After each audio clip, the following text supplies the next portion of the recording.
Ma'asyiral muslimin yang dimuliakan Allah Subhanahu wa taala. Surah Al-Mutaffifin ini adalah surah yang berbicara soal kecurangan dalam muamalah. Karena arti mutaffif sendiri artinya mengurangi takaran ataupun timbangan dalam jual beli. Baik, kita baca ayatnya dulu baru kita jelaskan. A'udzubillahi minasyaitonirrajim. Bismillahirrahmanirrahim. Wailun lil mutaffifin alladzina idza qtalu 'alan nasi yastawfun wa idza kaluhum aw wazanuhum yukhsirun. Celakalah bagi orang-orang yang curang dalam menakar ataupun menimbang. Orang-orang yang apabila menerima takaran dari orang lain, maka mereka pun minta dipenuhi takarannya. Tapi sebaliknya, apabila mereka menakar ataupun menimbang untuk orang lain, maka mereka justru menguranginya. Ma'asyiral muslimin yang dimuliakan Allah Subhanahu wa taala. Al-Allamah Ibnul Arabi beliau mengatakan, al-mutaffifuna humul ladzina yunkisunal mikyala wal mizan. Jadi mutaffif itu artinya orang yang mengurangi takaran dan timbangan, dan ini masuk pada pencurian dan juga masuk pada pengkhianatan. Karena dengan mengurang takaran berarti dia mengambil sesuatu, berarti dia mencuri. Dengan tidak amanah ketika meletakkan sesuatu berarti dia khianat. Berarti mutaffif ini jatuh kepada pencurian dan pengkhianatan. Di sini Allah Subhanahu wa taala memulai dengan kata-kata wailun. Apa itu wailun? Sebagian para ulama mengatakan bahwa makna wailun adalah wadin fi jahannam.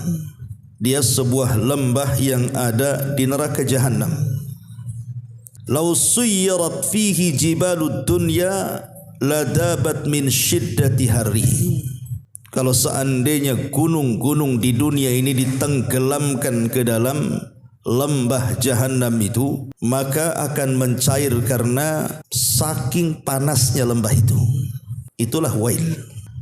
Sebagian ulama tafsir mengatakan bahwa wailun juga memiliki kedalaman, artinya lembah jahannam itu memiliki kedalaman yang tidak ada yang tahu kecuali Allah.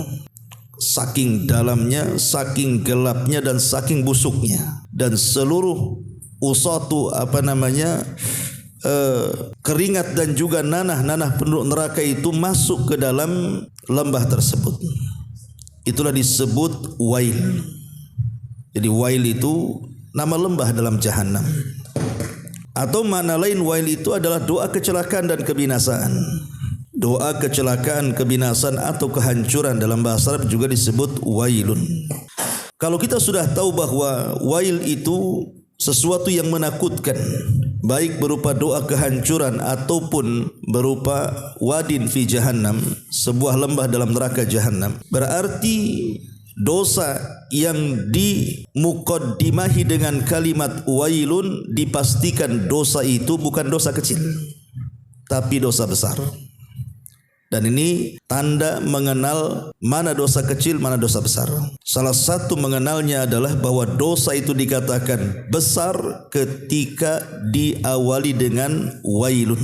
Seperti di sini, wailun lil mutaffifin. Dan kalimat wailun dalam Quran juga banyak. Wailun likulli humazatin lumazah. Wailun likulli affakin azim. Wailun lil mutaffifin. Jadi kalimat wail dalam Quran itu terulang-ulang. Ma'asyiral muslimin wal muslimat rahimani wa rahimakumullah. Baik, kita akan luaskan penjabarannya. Dalam ayat ini sebenarnya Allah Subhanahu wa taala hendak mengisyaratkan kepada kita sebuah muamalah yang berupa keadilan. Jadi kita diperintahkan oleh Allah Subhanahu wa taala untuk berbuat adil. Adil itu artinya meletakkan sesuatu pada tempatnya. Kalau zalim itu sesuatu yang diletakkan bukan pada tempatnya. Allah Subhanahu wa taala berfirman di dalam surah Al-An'am ayat 152. Wala taqrabu malal yatim illa billati hiya ahsan hatta yablugha ashuddah wa awful kaila wal mizana bil qisti la nukallifu nafsan illa wus'aha. Dan janganlah kalian mendekati harta anak yatim kecuali dengan cara yang lebih bermanfaat untuk mereka sampai dia mencapai usia dewasa. Kemudian Allah mengatakan di sini syahidnya, dan sempurnakanlah takaran dan timbangan kalian dengan cara adil. Jadi kalau kita menakar ataupun menimbang, adillah cara menakar dan menimbangnya. Jangan mengurang, apalagi kemudian mengurang cukup jauh dari timbangannya. Kemudian juga hal yang sama disebutkan dalam surah Isra ayat 35. Wa auful kaila idza akaltum wazinu bil qistasil mustaqim dzalika khairun wa ahsanu ta'wila. Dan sempurnakanlah takaran apabila kamu menakar, dan juga apabila kamu menimbang, maka timbanglah dengan timbangan yang benar, yang adil. Itu lebih utama bagimu dan lebih baik akibatnya, kata Allah. Kemudian Allah juga mengulang dalam surah Ar-Rahman ayat 7 sampai 9. Was-sama rafa'aha wa wada'al mizan alla tatgau fil mizan wa aqimul wazna bil qisti wa la tukhsirul mizan.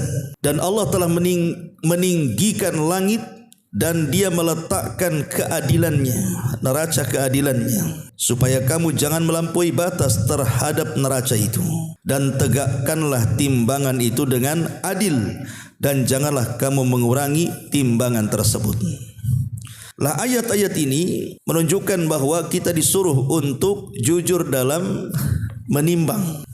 Tentu nanti kita akan jelaskan mutaffif ini bukan hanya sekedar dalam jual beli saja, tapi akan merambah ke semua lini dalam kehidupan kita. Baik muamalah suami istri, baik muamalah soal pekerja dengan bosnya dan begitu seterusnya, sampai kepada tingkat ibadah.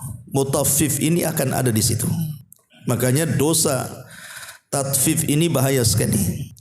Di dalam Al-Quranul Karim, Allah Subhanahu wa taala menyebutkan tentang bahaya tatfif ini di banyak ayat dalam Quran. Bukan hanya dalam mutaffifin saja yang kita sedang bahas ini. Seperti Allah Subhanahu wa taala menyebutkan dalam surah Hud ayat 85 ketika menjelaskan tentang kisah Nabi Syuaib yang mendakwahi kaumnya Madian. Apa kata Syuaib? Ya qaumi auful mikyala wal mizana bil qisti wala tabkhasun nasa asya'ahum wala ta'thaw fil ardi mufsidin. Wahai kaumku, sempurnakan takaran dan timbangan kalian dengan cara adil, dan jangan suka merugikan manusia, dan jangan sampai kalian melakukan kerusakan di permukaan bumi. Dari surah Hud 50 atau 85 ini menunjukkan bahwa dosa tatfif, mengurang-urang ini termasuk kategori orang yang sedang melakukan kerusakan di bumi. Itu berdasarkan surah Hud ayat 85. Dan dalam surah Ar-Rahman yang tadi kita baca, orang yang suka mengurang-urang itu termasuk orang-orang yang tughyan, orang yang melampaui batas. Wala tatghaw fil mizan. Tatghaw itu artinya melampaui batas, zalim. Ya. Artinya orang yang suka mengurang-urang itu hakikatnya dia telah melakukan kezaliman dan telah melampaui batas. Dan banyak lagi ayat-ayat dalam Al-Quran.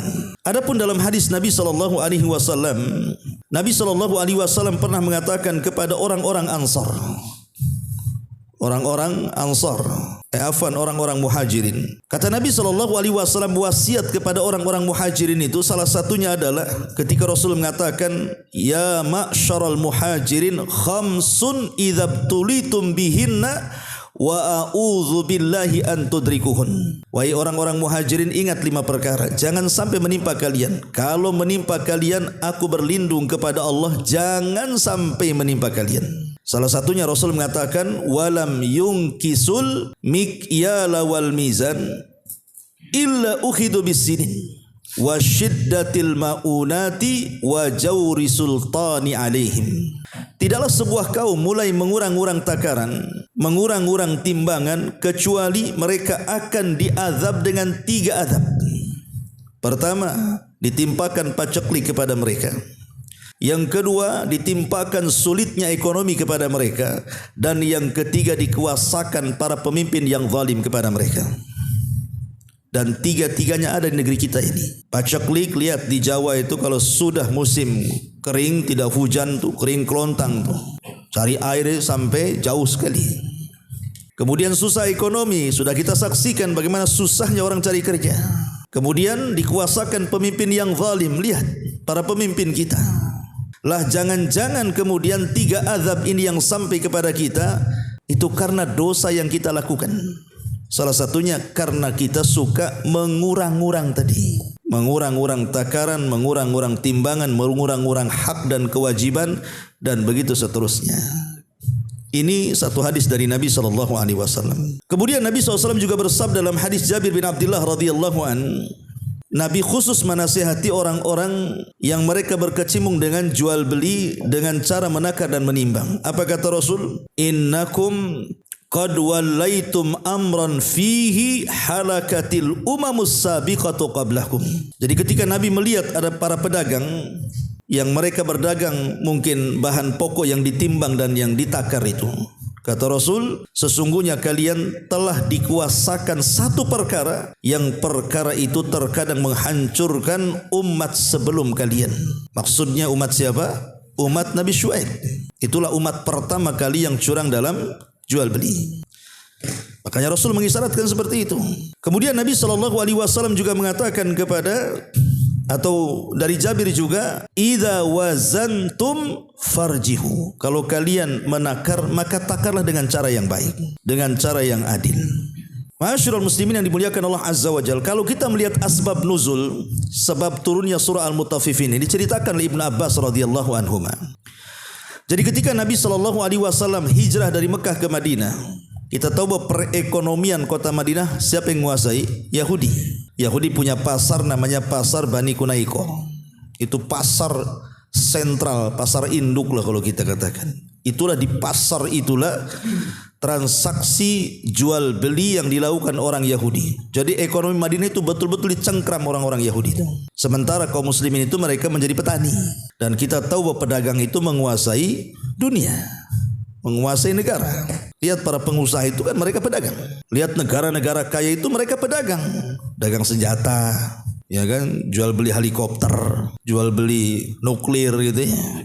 Akhirnya ketika melihat banyak sekali kecurangan di pasar Bani Kunaiko itu, salah satunya adalah suka mengurang-urang takaran, timbangan, meteran dan yang semacamnya. Maka Nabi SAW termenung melihat kecurangan yang banyak di pasar orang Yahudi itu.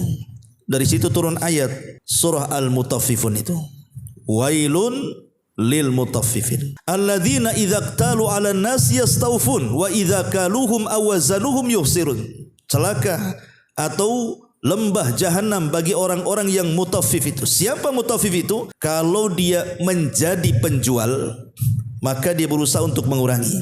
Tapi kalau posisinya pembeli, berusaha minta ditambah. Itulah mutaffif namanya. Jadi turunnya surah Mutaffif itu karena melihat banyak kecurangan yang terjadi di pasar orang-orang Yahudi. Makanya Nabi SAW ingin merubah perekonomian Madinah. Ketika orang-orang Ansar menawarkan kepada para sahabat Rasul tentang sebagian kebun mereka untuk dikelola orang-orang Muhajirin, maka Nabi SAW meminta kepada para sahabat untuk tidak menerima semuanya. Artinya jangan sampai semua sahabat Muhajirin itu mereka terlibat dalam dunia pertanian. Kenapa demikian? Karena kita tahu orang Mekah itu jago dagang. Orang-orang Mekah itu dikenal jago dagang kan gitu ya. Bahkan dunia perdagangan itu mengalir di urat-urat mereka. Sampai Allah Subhanahu wa taala turunkan surat khusus kepada orang-orang Mekah karena mereka jago dagang itu. Apa suratnya? Li ila fi Quraisyin ila fihim rihlatash syita'i was-saif. Ini surat ini menceritakan tentang kepiawaian dagangnya penduduk Mekah tuh. Mereka punya rihlah perjalanan dagang ke Yaman dan ke Syam di musim dingin dan musim panas tuh. Rihlatash syita musim dingin, was-saif dan musim panas. Kalau musim dingin dia ke Yaman, kalau musim panas ke Syam, ke Palestina sana. Jadi Nabi SAW tidak menghendaki para sahabat terlibat dalam semua perkebunan yang dilakukan orang-orang Ansar, karena Rasul berpikir jauh ke depan.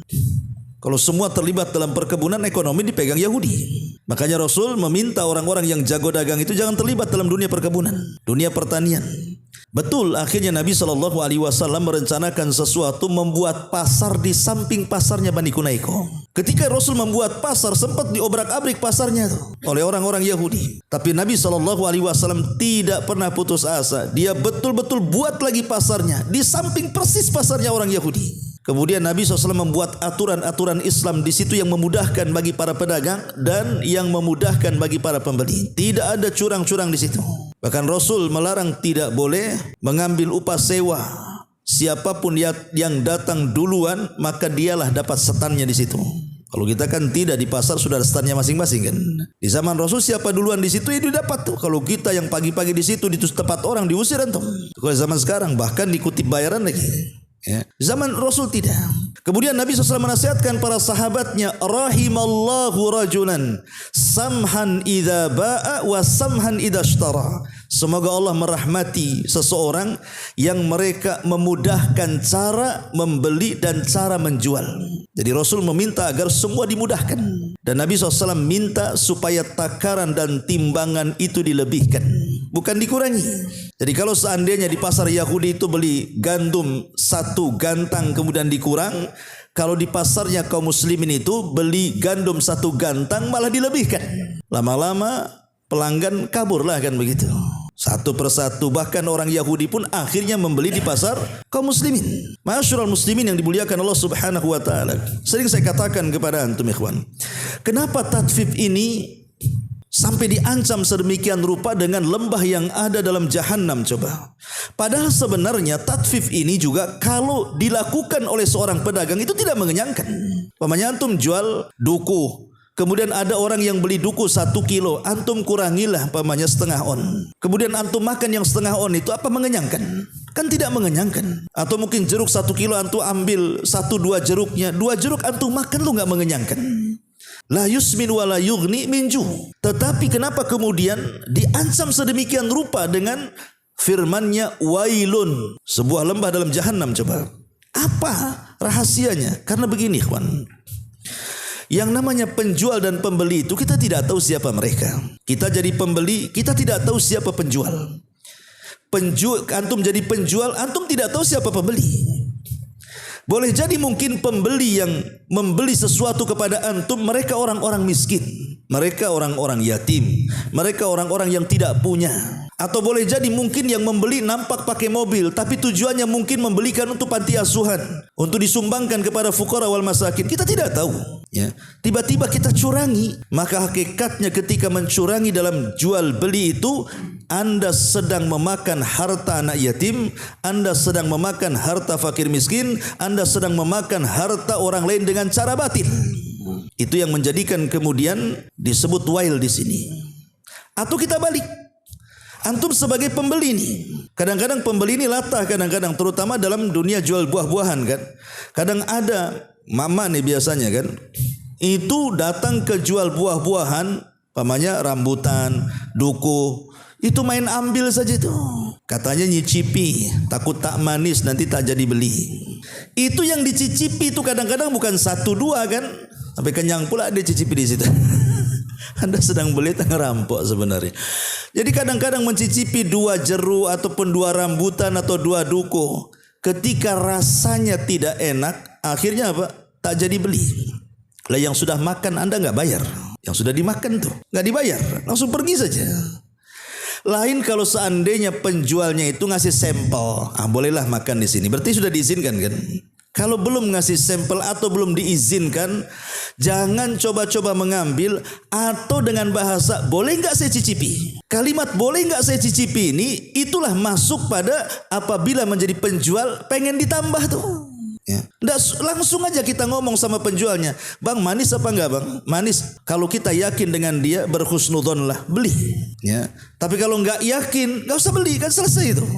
Karena kita tahu namanya pedagang itu tidak semua orang kaya. Terkadang mungkin dia pelayannya di situ, dia bukan bosnya, ya. Terkadang juga dia mungkin keluarga miskin, kita tidak tahu. Kalau dia orang miskin berarti kita sebagai pembeli itu menzalimi dia, kan begitu. Makanya kenapa dunia tatfif ini dilarang keras dalam Islam sampai Allah turunkan ayat khusus al-mutaffifin ini. Wailun lil mutaffifin.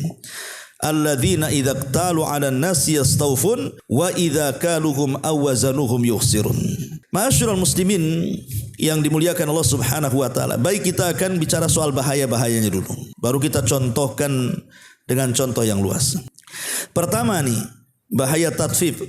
Yang pertama, at-tatfifu sababun li sukhtil jabbari. Bahwa tatfif itu sebab mengundang murkanya Allah Subhanahu wa taala. Makanya lihat kaum Syuaib ketika mereka melakukan kecurangan dalam jual beli di pasar-pasar mereka, apa yang terjadi? Fakadzabuhu fa akhadathhumus rajfatu fa asbahu fi darihim jathimin. Turun azab kepada mereka. Turun azab kepada mereka, datang gempa bumi yang hebat, akhirnya membunuh mereka, jasad-jasad bergelimpangan di rumah-rumah sendiri. Ini kan menunjukkan tatfif ini bisa mengundang azab Allah Azza wa Jalla.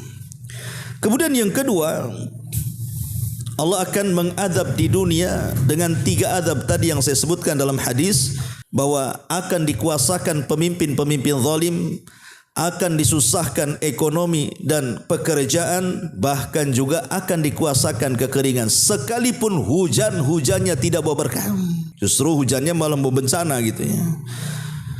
Ini yang kedua. Yang ketiga, bahwa tatfif itu dalilun ala syukhin nafsi. Orang yang suka tatfif, mengurang-urang, itu hakikatnya dia itu orang bakhil sebenarnya. Dia orang bakhil. Dan orang yang keras hatinya tidak punya rahmat kepada orang, hilang akhlaknya. Ya kan, orang yang suka ngurang-ngurang itu sebenarnya enggak punya rahmat dalam hatinya kan, enggak punya akhlak dia. Itulah kebakhilan dia. Kemudian juga yang keempat, bahwa tatfif ini juga sebuah dosa dari dosa-dosa khianat yang sudah saya jelaskan di awal. Kemudian juga at-tatfif juga bagian daripada sariq wal ghasab. Dia masuk dalam dunia pencurian dan juga dunia ghasab.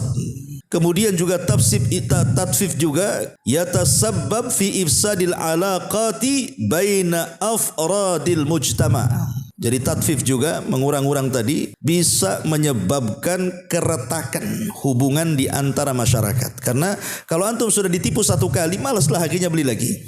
Malas gitu, curang orang itu. Jangankan itu, ketika isu-isu pom bensin suka masukin angin, tidak masuk ke bensin saja udah ditengerin tuh.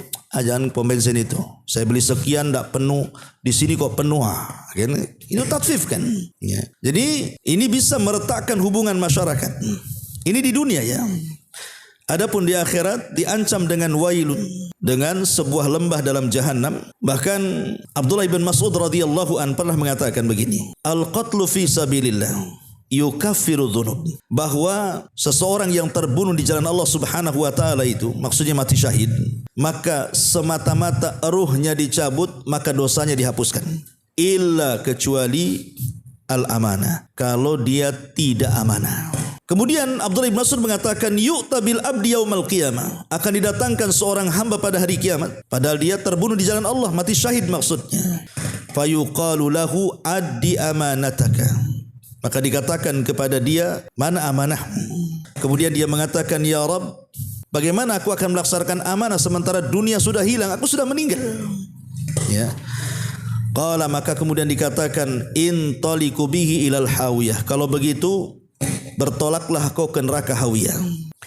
Fayantaliqu bihi ilal hawiyah, maka orang ini pun kemudian mengarah ke neraka hawiyah. Wa tamatsala lahu amanatuhu ka hayatiha yauma dafa'at ilaihi fayaraha fayarifuha fayahwi fi athariha hatta yudrikaha. Ila akhir perkataannya Abdullah bin Mas'ud. Kata beliau, maka tiba-tiba amanah itu dibentuk seolah-olah itu dirinya saat di dunia. Saat dia tidak amanah, mencurangi fulan, alan dan begitu seterusnya, dibentuk seolah-olah dia ada di neraka itu dan melakukan seperti itu. Lihat bagaimana bahwa dosa tatfif ini juga akan mengakibatkan siksa di neraka. Dan juga tatfif ini juga memakan harta orang lain dengan cara batil. Bahkan pelakunya tidak dianggap amanah dan dia akan merasakan kerugian dan kehancuran di dunia dan juga di akhirat. Bahkan orang tidak akan percaya lagi dengan dia. Dan banyak lagi ya bahaya-bahaya tatfif ini. Belum lagi di situ ada dustanya, belum lagi di situ ada penipuannya. Karena begini ikhwan, Umar bin Khattab radhiyallahu an, di zaman dia disebutkan di dalam kitab-kitab fikih apabila membahas jual beli itu. Jadi kebiasaan Umar bin Khattab itu setiap hari terkadang masuk ke dalam pasar untuk mengecek apa? Timbangan-timbangan. Dicek sama Umar tuh. Dan dia bawa tongkat kemana-mana. Jadi kalau ada orang yang menimbang dengan timbangan yang tidak semestinya digunakan untuk menimbang itu, langsung diusir dari pasar tuh. Pokoknya nampak saja ada yang curang dalam jual beli, langsung diusir oleh Umar. Tidak boleh jualan di pasar sebagian. Nah, itu kan mantap itu. Ya, jadi kalau pemimpin seperti itu kan mantap tuh. Datang ke pasar-pasar, siapa yang curang-curang itu nggak boleh dagang lagi. Nanti kan kapok dia. Bahkan di zaman Nabi SAW sendiri ada penjual gandum.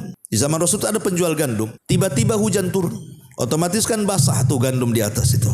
Karena basah gandumnya, akhirnya dicarikan gandum yang kering, kemudian ditutup di atasnya. Jadi di tengahnya basah, di atasnya kering. Kenapa ditutup dengan yang kering? Sebab kalau ditimbang yang kering campur dengan yang basah itu otomatis akan memberatkan timbangan. Ya kan? Curangnya di situ.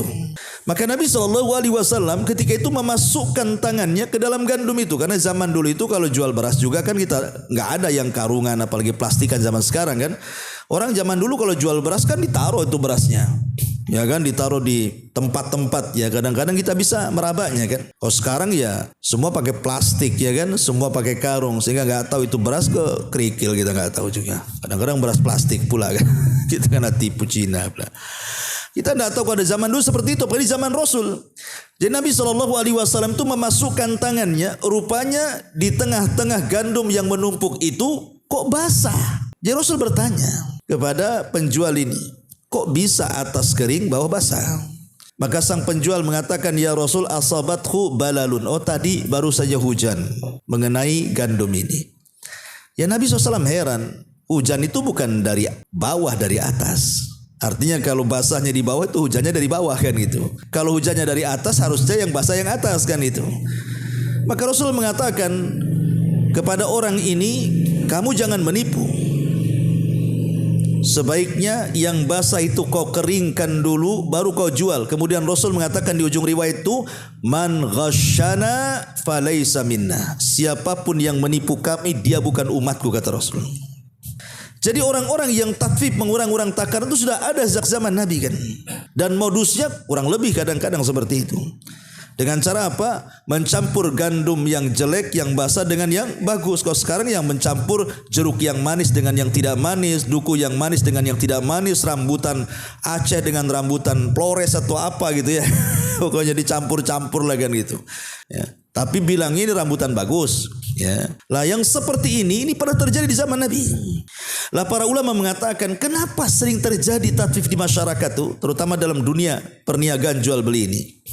Tentu kan ada sebabnya kan. Apa sebabnya? Yang pertama, dha'ful iman, karena lemahnya iman kepada Allah Azza wa Jalla, sehingga dia tidak merasa diawasi Allah. Kalau dia merasa diawasi Allah, tidak mungkin dia melakukan seperti itu. Yang kedua, jahilnya seorang muslim terhadap haramnya tatfif ini. Kebanyakan para pedagang orang awam itu tidak peduli dengan hukum halal haram kan. Dianggapnya biasa saja seperti itu. Toh juga untungnya tak banyak katanya. Kemudian yang ketiga, tidak ada keikhlasan dalam bekerja. Kemudian yang keempat, semangat untuk mengumpulkan harta sebanyak-banyaknya tanpa peduli halal haramnya. Dan ini persis seperti yang disabdakan Rasul 14 abad yang silam, sayati alaikum zaman, kata Rasul, akan datang zamannya kepada kalian, la yubalil mar'u bima akhadal mal, kata Rasul, di mana seseorang itu tidak peduli lagi bagaimana cara dia mengambil harta, apakah dengan cara halal atau dengan cara haram. Karena ingin mendapatkan harta banyak, dipikirnya dengan untung banyak itulah dia bisa kaya. Makanya dia curang di situ. Dan ini pernah terjadi di zaman Umar kan. Ketika Umar malam-malam kemudian menginfeksi terus keliling kepada kaumnya. Rupanya di zaman Umar itu kan setiap orang-orang yang di luar daerah yang datang ke ibu kota, mencari maisha itu samalah kalau kita ini orang-orang daerah datang ke Jakarta gitu ya untuk mencari pekerjaan. Oleh Umar bin Khattab itu disediakan tempat. Itu baiknya Umar itu. Jadi orang yang tidak punya rumah yang hendak mengadu nasib di ibu kota itu disediakan tenda-tenda banyak sekali dari mana-mana. Jadi mereka tinggal di situ. Tetapi dapat jatah lampu. Jadi jam sekian dan jam sekian harus dipadamkan tuh dari pemerintah masalahnya. Sehingga Umar itu untuk kemudian malam-malam belusuan mencari tahu tentang rakyatnya, rupanya semua tenda padam, ada pula satu tenda masih menyala. Heran, kenapa tenda itu masih menyala? Harusnya sudah dipadamkan. Di jam berapa ini? Maka Umar mendekati tenda itu. Rupanya dalam tenda itu ada percakapan seorang ibu dan anak putrinya. Umar mendengar di balik tenda itu, di mana ibu ini mengatakan kepada putrinya, "Nak, besok kita akan jualan air susu. Bagaimana kalau kita campur air susu itu dengan air mineral supaya banyak untungnya?" Lihat, namanya modus kecurangan dagang sejak zaman dulu sampai sekarang ya kurang lebih saja campur-campur kan. Campur bensin dengan air kan gitu. Pertalit dengan bensin kan gitu. Macam-macam dicampur-campur lah pokoknya kan. Kemudian ibu ini mengatakan supaya banyak untungnya. Nah, lihat, supaya banyak untungnya. Dikiranya curang itu membawa keuntungan besar. Tapi karena anak gadisnya anak soleha, dia nasihati ibunya dan mengatakan, "Bu, bukankah Amirul Mukminin Umar melarang curang dalam dagang?" Kata ibunya, "Kan Amirul Mukminin tidak tahu." Dia nggak tahu Amirul Mukminin ada di balik tenda tuh. "Ya," kata putrinya, "memang dia tidak tahu. Tapi Amirul Mukminin itu punya Rabb, punya Allah. Dan Rabbnya Amirul Mukminin juga Rabbnya kita. Pasti tahu." Langsung masuk ke dada Umar tuh. Dan takjub dengan wanita soleha tadi. Artinya di zaman Umar itu namanya kejujuran itu sudah langka. Itu di zaman Umar loh ya. Kejujuran itu sudah langka. Apalagi zaman sekarang tuh. Sampai melihat kejujuran seorang wanita itu tergerak Umar pulang. Dikumpulkan semua anak laki-lakinya. Kemudian mengatakan kepada anak laki-lakinya, "Siapa di antara kalian yang siap menikah?" katanya. Maka bangkitlah Qasim ibnu Umar. Dan mengatakan, "Saya wahai abi." katanya. Kalau begitu ikut besok. Diajaklah Qasim ibn Umar melamar gadis dalam tenda itu. Apa enggak terperanjat itu ibunya dan mengatakan, "Ya Amirul Mukminin, aku enggak jadi campur air susu." Disangka mau ditangkap tuh. Disangka mau ditangkap. Kata Umar, "Tidak, aku tidak akan menangkapmu. Aku tertarik dengan anak gadismu. Kulamar anak gadismu untuk anak laki-lakiku." Qasim ibn Umar nikah akhirnya. Dari pernikahan nih Qasim ibn Umar dengan wanita soleha yang jujur tadi, Allah berikan keturunan seorang wanita namanya Laila. Dari perut Laila inilah lahir seorang pemimpin yang adil dunia, Umar bin Abdul Aziz. Lihat bahwa keberkahan dalam hidup itu melahirkan keturunan yang soleh. Masyarul muslimin yang dimuliakan Allah Azza wa Jalla. Jadi kenapa sampai terjadi tatfif? Salah satunya tadi karena terbayang ingin kaya. Kemudian yang kelima ada mutatbikil ahkam, karena tidak mempraktekkan hukum-hukum dalam Islam ini. Kebanyakan di pasar-pasar itu sudah nggak peduli. Harusnya seorang pedagang itu sebelum jadi pedagang pelajari dulu kan hukum jual beli itu. Baru dia dagang. Sekarang terbalik, dagang dulu, dah kaya baru ngaji. Udah banyak makan harta orang baru cari hukumnya. Halal ke haram ini katanya. Ya. Kemudian yang nomor 6, muraqabatu asdiqa'is su'i, murafaqatu asdiqa'is su, karena ya teman-temannya ya curang ya ikut curang akhirnya. Itu penyebabnya karena teman-teman yang curang. Si Anu aja curang, masa saya nggak bisa katanya. Akhirnya ikut temannya. Kemudian juga yang nomor 7, tarbiyatu ghaira as-salimah, tarbiyah yang tidak baik kepada keturunan kita. Ketika bapaknya seorang pedagang curang, malah diajarkan pula kecurangannya kepada anak-anaknya. Akhirnya ya keluarga curang lah. Dan yang lebih parah lagi, adamur ridha birizkillah wa adamul qanaah, karena belum merasa ridha dengan rizki Allah dan belum menerima pemberian Allah. Sebenarnya ikhwan, kalau kita ini mau ridha dengan pemberian Allah, daganglah dengan cara jujur. Ya, toh juga mau curang bagaimanapun, rizki kita sudah dicatat loh di Lauhil Mahfud. Kalau memang dapatnya sekian, Anda mau curang pun tetap dapat sekian. Apa yang mau dicurangkan sebenarnya? Anda maling, Anda mau jual beli dengan cara halal, toh di Lauhil Mahfud loh sudah dicatat. Bahkan ketika kita dalam janin perut ibu kita saja, malaikat sudah dicatat rizki kamu sekian. Udah ada jatahnya. Lah kalau semua rizki sudah dijatah, lalu buat apa kemudian curang? Seperti yang terjadi kepada seorang pengemis yang datang kepada Amirul Mukminin Ali radhiyallahu an. Kemudian Ali menjanjikan akan memberikan uang 400 dirham. Tunggu ya, saya punya uang 400 dirham, saya akan ambil. Akhirnya Ali masuk ke rumah, dicari-cari, lupa dia letak atau di mana 400 dirham itu. Akhirnya sang pengemis ini merasa jangan-jangan Ali ini hanya ngomong aja nih. Jengkel dia. Pergi, sebelum pergi dicuri pula pelana kudanya Ali itu. Setelah jauh mencuri pelana kuda, rupanya yang 400 dirham itu ketemu. Kemudian dia keluar, rupanya sang pengemis sudah enggak ada. Yang ada pembantunya melapor kepada Ali dan mengatakan, wahai Amirul Mukminin, wahai Tuan, pelana kuda kita dicuri orang, katanya. Kata Ali radhiyallahu anhu, ya sudah, saya punya uang 400 dirham. Tadinya saya akan kasih pengemis, cuman dia pergi masalahnya. Nih ambil 400, kau cari pelana baru di pasar, katanya. Berangkat pembantunya Ali ingin membeli pelana yang dicuri itu. Rupanya sampai di pasar ada orang jual pelana.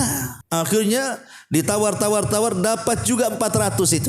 Pulang dia. Ketika dia menghadap Ali radhiyallahu anhu mengatakan, ya Amirul Mukminin, ya Tuan, ini pelana sudah saya dapat. Harganya 400. Ali bingung. Ini kan pelana kita, katanya. Kau enggak dengar ya ciri-cirinya? Ini pelana kita ini. Coba sifatkan siapa penjualnya. Akhirnya dia mengatakan penjualnya begini.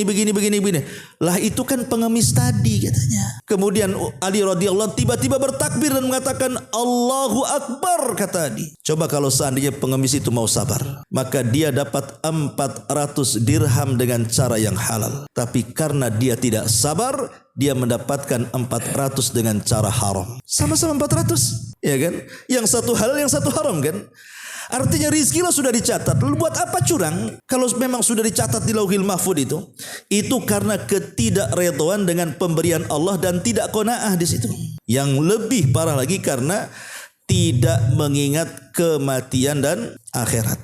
Makanya para ulama salaf itu, ikhwan, kalau mereka melihat timbangan, antum tahu timbangan itu, selalu menangis. Ada sebagian para ulama salaf itu kalau melihat timbangan atau takaran itu menangis. Apa sebabnya? Karena dia teringat dengan timbangan kelak pada hari kiamat dan takaran pada hari kiamat, bahwa siapapun yang mengurangi timbangan di dunia, maka dia akan kurang timbangannya di akhirat.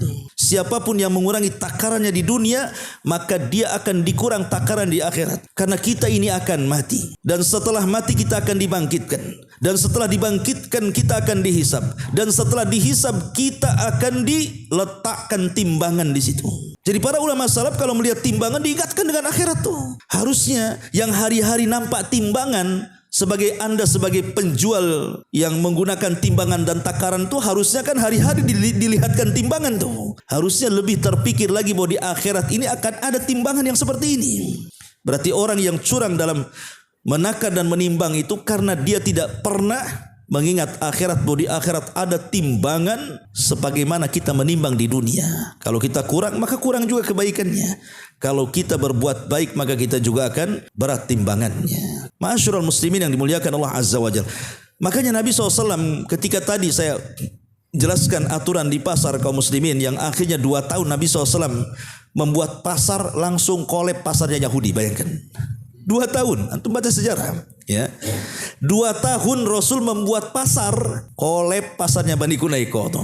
Langsung pasar dikuasai oleh kaum muslimin satu kota Madinah. Ya, karena Nabi SAW mengajarkan bukan hanya sekedar jual beli, tapi di balik jual beli itu ada jual beli dengan Allah Subhanahu wa taala. Di mana jual beli dengan Allah itu tidak akan rugi. Kalau jual beli dengan manusia kadang-kala untung, kadang-kala rugi, tapi jual beli dengan Allah tidak pernah ada ruginya. Dengan cara apa? Kalau antum umpamanya jadi penjual, umpamanya antum jual kain nih 1 meter, antum tambah umpamanya 1 senti. Ini pembeli tidak tahu kalau antum tambah 1 senti. Berarti antum sedang sedekatu sir, sedekah yang tidak ada yang tahu kecuali antum dengan Allah. Dan Rasul mengatakan sedekatu sir tudfi'u ghadabar Rabb, bahwa sedekah yang disembunyikan itu bisa memadamkan kemurkaan Allah. Dan Rasul mengatakan manaqasa min malis sadaqah, tidak mungkin berkurang harta yang disedekahkan, justru akan mendatangkan keuntungan. Itu yang tidak dipahami para pedagang sebenarnya. Kalau dia mau sedekah walaupun sedikit dan tidak ada yang tahu kecuali dia dengan Allah, hakikatnya mau berkah tuh dagangannya tuh. Kalau semua para pedagang yakin dengan seperti ini, oh berkah tuh pasar itu. Tapi pasar di zaman sekarang ya tahulah antum. Karena antum juga korban atau antum juga pelaku, Allahu a'lam. Yang jelas memang seperti itu memang pasar kaum muslimin di zaman sekarang. Ma'asyiral muslimin yang dimuliakan Allah Subhanahu wa taala. Lah masalahnya ikhwan. Contoh-contoh tatfif ini kan banyak dalam jual beli. Contoh umpamanya di masyarakatnya. Ada orang membeli emas ke toko emas. Anggaplah beli kalung atau beli gelang atau beli cincin sekian gram. Cash, kasih duit. Pulang dia. Qadarullah kemudian sampai di rumah, tiba-tiba ada musibah yang membutuhkan uang. Akhirnya terpaksalah kemudian emas itu dijual lagi pada hari yang sama ke toko yang sama. Apa yang terjadi? Kata penjaga toko, oh beda harga jual dengan harga beli. Kurang ajar gak tahu? Itulah tatfif namanya. Oh hari itu juga dia beli emas, hari itu juga dijual ke toko emas yang sama. Apa kata penjualnya? Harga jual dengan harga beli beda. Ya kalau bedanya hanya sedikit saja, ini bedanya kadang-kadang langit bumi, kawan. Ini tatfif namanya. Ini banyak terjadi seperti ini. Ya kan banyak kan terjadi seperti ini. Ya juga bukan jual beli emas saja. Umpamanya antum dealer motor, baru beli motor cash tiba-tiba dijual ke antum lagi harganya lebih murah. Apakah tatfif itu? Kecuali kalau udah pakai lama kan gitu ya. Ini contoh dalam jual beli. Ya. Kalau yang curang-curang itu antum sudah di YouTube lah nampak kan itu ya. Itu yang mengurang takaran, mengurang timbangan, mengurang meteran, curang-curang itu sudah ma'ruf di masyarakat kan. Bahkan saya masih kecil-kecil itu saya lihat di pasar-pasar itu banyak diganjal tuh sama kardus tuh biasanya timbangannya itu. Nah sekarang ini terkadang timbangan bukan timbangan kayak orang dulu. Tapi sekarang sudah timbangannya sudah elektrik kan. Taruh keluar angkanya. Saya pernah lihat beli buah itu. Ini masih jalan loh angka nih. Belum pas gitu ya. Udah diambil pas 1 kilo bang katanya. Kita diam aja kan itu. Ini kan terjadi seperti ini. Ya. Atau kadang-kadang dia kurang nih. Mungkin kurang berapa gitu kan. Itu kadang-kadang main digenapkan aja harganya tuh. Kalau yang digenapkan timbangannya mantep. Ini enggak harganya yang digenapkan. Sementara barangnya itu tidak genap. Ini tatfif namanya. Jadi banyak di masyarakat yang seperti itu dalam jual beli. Dan ikhwatu fillah muliakan Allah Azza wa Jalla. Tatfif ini sekali lagi bukan hanya mencakup jual beli saja. Tapi juga mencakup ke masalah ibadah dan muamalah. Contoh masalah ibadah. Ya. Terkadang kalau kita ini membeli sesuatu untuk kebutuhan kita nih, terkadang kita tidak terpikir kan, berapapun kalau antum memerlukan sesuatu, butuh dengan sesuatu, barang sesuatu, pasti main beli. Ada orang-orang yang seperti itu. Pokoknya kalau sudah punya keinginan ingin beli ini, main beli. Nggak peduli mau uang berapa saja. Itu karena kepentingan pribadi. Tapi coba kalau kepentingan Allah Subhanahu wa taala, bersedekah umpamanya. Terkadang kita mikir ketika bersedekah itu kan. Terkadang ada barang-barang disedekahkan itu yang kita saja tidak mau pakai, orang lain pula suruh pakai. Umpamanya ada orang yang menginfakkan pakaian lah. Pakaian ini sudah buruk-buruk. Ya, sudah tidak layak pakai sebenarnya. Diinfakkan dia yang seandainya dia suruh pakai pun tak mau. Nah, ini kan tatfif namanya. Lah kalau urusan pribadi makan sak makan-makannya ke restoran manapun berapa bang? 1,5 juta. Main bayar. Kenapa? Ini mantap makannya. Bisa diulang? Bisa ini. Enak nih. Ketika ada orang yang betul-betul berhajat, mungkin tetangga kekurangan, butuh makan, ya kadang-kadang kasih aja lah 1 bungkus nasi padang, cukup lah tuh katanya. Ini kan sebenarnya kan masuk juga pada dunia tatfif seperti ini. Ya. Ataupun umpamanya solatnya. Terkadang kalau seseorang itu menghadap mungkin pejabat tertentu di negeri kita kan, entah bupati, entah wali kota, mungkin entah menteri, entah apa, yang di situ ada wartawan atau. Kadang-kadang kita ini kalau menghadap mereka itu ya tak mungkin juga pakaian asal-asalan ya kawan. Pasti pakaian yang bagus, apalagi disorot kamera, pasti ngomongnya juga hati-hati kan itu ya. Gayanya santun, pokoknya betul-betul dibuat pencitraan lah antum di hadapan pejabat itu. Tapi ketika datang waktu sholat, kemudian antum menghadap Allah Subhanahu wa taala, lebih parah lagi. Kadang-kadang gak peduli dengan pakaian pun tak peduli. Dengan gerakan pun tak peduli. Dengan bacaan pun gak peduli.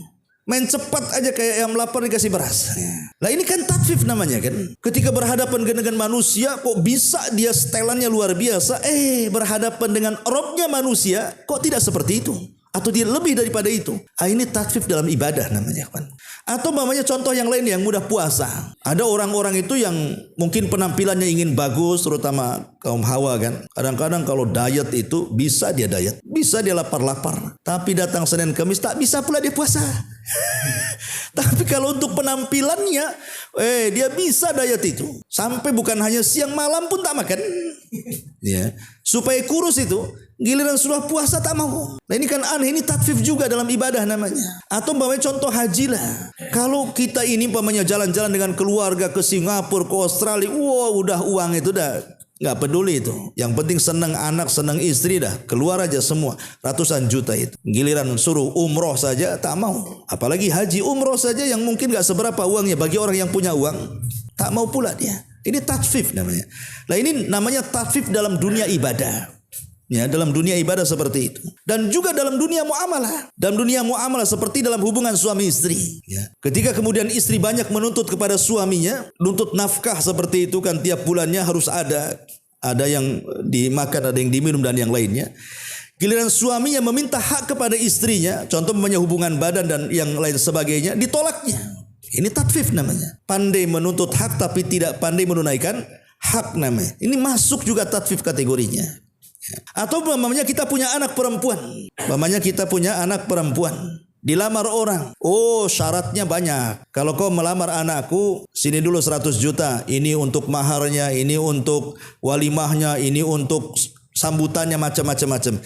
Giliran dia punya anak laki-laki dikawin melamar wanita orang lain, ketika mahal marah-marah dia. Kan ada orang kayak gitu kan. Nggak jadi, nggak usah, kau kawin dengan dia katanya. Mahal kali kan itu.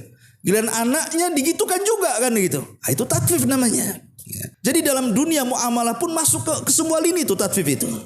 Ini bahaya. Ya. Dan tatfif yang paling besar tentunya adalah dalam masalah akidah. Kesyirikan kepada Allah Subhanahu wa taala, mengurangi hak-hak Allah dengan cara apa? Menyekutukan kepada selain Allah Subhanahu wa taala. Kemudian juga bid'ah, mengurangi hak-hak nabinya. Itu juga tatfif juga maksud di sini. Ya. Jadi tatfif ini kemana-mana ikhwan. Seperti mamanya antum punya pembantu. Pembantu itu sudah betul-betul bekerja, tapi giliran dibayar, antum tidak sempurna pembayarannya. Atau sebaliknya, saya ini pernah punya pengalaman dengan tukang-tukang bangunan. Hati-hati tukang-tukang bangunan nih. Ya. Itu kalau waktu gajian tukang bangunan itu, umpamanya nih, oke lah 1 hari 150. Kemudian kali mingguan atau mungkin 2 mingguan. Lupa waktu itu saya, kurang berapa waktu itu ya? Kurang 100, pokoknya nggak sampai 200. Dihitung sama dia. Kemudian di WA, Ustadz, saya kan berapa hari saya kerja ini? Ini kurang Ustadz katanya. Terpaksa. Kurang berapa? Ya, kurang sekitar 100 lebih lah. Saya transfer 100 lebih. Ya. Tapi ketika 1 hari ketahuan rupanya kalau tidak diawasi, duduk-duduk dia. Coba bayangkan. Ketika kurang gajinya nuntut dia. Ini kurang nih 10 ribu aja, ini kurang tuh.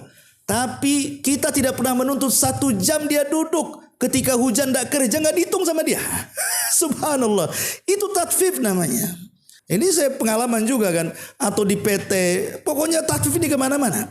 Makanya kenapa kemudian dahsyatnya satu dosa tatfif ini luar biasa. Sampai Allah ancam dengan kalimat wailun lil mutaffifin alladzina idza talu 'alan nasi yastawfun wa idza kaluhum aw wazanuhum yukhsirun. Ya, ini diantara tatfif. Lalu bagaimana cara mengobatinya? Bagaimana caranya supaya kita ini tidak terjerumus kepada at-tatfif? Ya tadi kebalikan daripada sebab tatfif. Kita harus bersyukur dengan rizki Allah. Qanaah, redha dengan rizki dan pemberian Allah. Karena securang apapun tetap saja dapat segitu. Buat apa curang? Kalau toh membawa dosa, sudah jujur saja. Biasakan ikhlas. Ya, saat beramal itu. Bahwa saya bekerja itu karena Allah. Saya mencari penghasilan untuk saya bawa ke rumah makan anak istri saya. Tak mungkin saya bawa harta haram sehingga saya kasih makan anak istri saya. Sementara Rasul mengatakan, kullu lahmin nabatat min haram fannaru aulabi. Setiap daging yang tumbuh dari benda yang haram itu maka neraka tempatnya. Kemudian juga harus sabar. Ya, sabar. Boleh jadi Allah Subhanahu wa taala ketika memberikan ujian kepada kita dengan sulitnya ekonomi itu demi kebaikan kita. Wa asa an takrahu syai'an wa huwa khairul lakum. Bahwa apa yang kita anggap mungkin tidak baik rupanya baik pula di sisi Allah. Dengan sabar itu rupanya Allah sedang membuat skenario yang kita tidak tahu. Ya, betapa banyak orang-orang yang dipecat dari PT yang ketika dipecat itu rasanya kiamat, setelah keluar dari PT rupanya wirausaha kaya pula dia. Siapa yang tahu? Allah kan yang membuat semuanya, ya.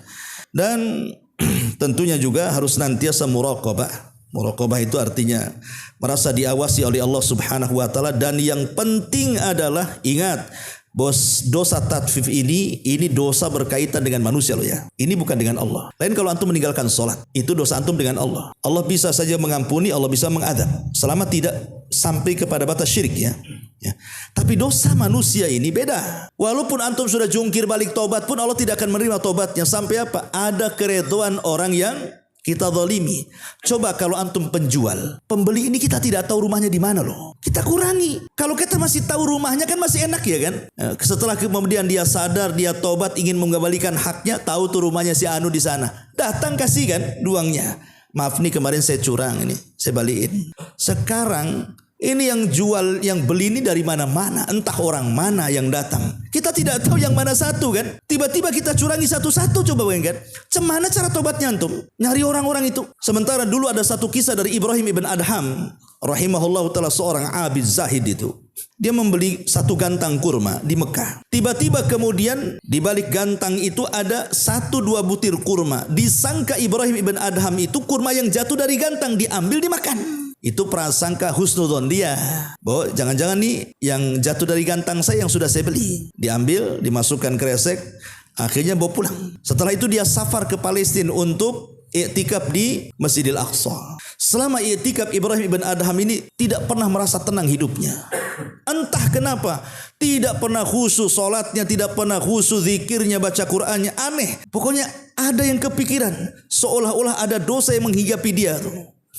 Jadi dia pikir, apalah dosa saya ini kok sampai mempengaruhi ibadah gitu. Rupanya dia teringat dengan 2 butir kurma tuh. Ketika 2 butir kurma diingat, langsung dia dari Palestina berangkat ke Mekah mencari penjualnya itu. Hanya gara-gara 2 butir itu. Kemudian setelah datang ke pedagangnya, lain pula yang menjual. Dulu orang tua, sekarang anak muda.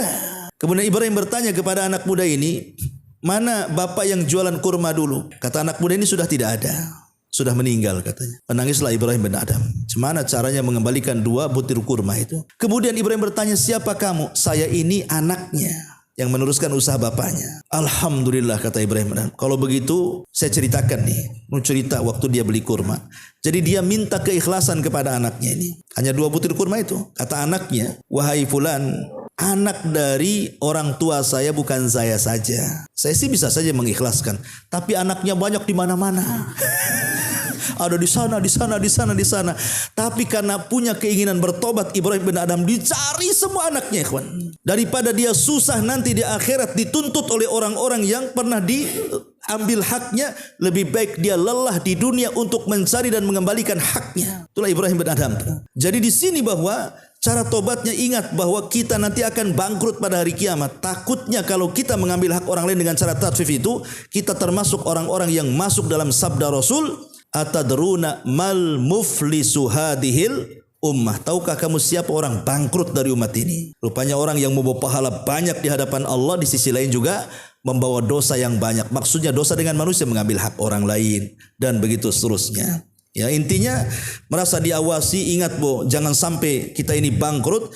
Kemudian berdoalah kepada Allah Subhanahu wa taala dengan doa yang dianjurkan Nabi SAW, Allahumma kfina bihalalika an haramik. Ya Allah, cukupkan yang halal saja, jauhi yang haram dari kita, dan yakinlah bahwa rizki Allah itu tidak akan kemana.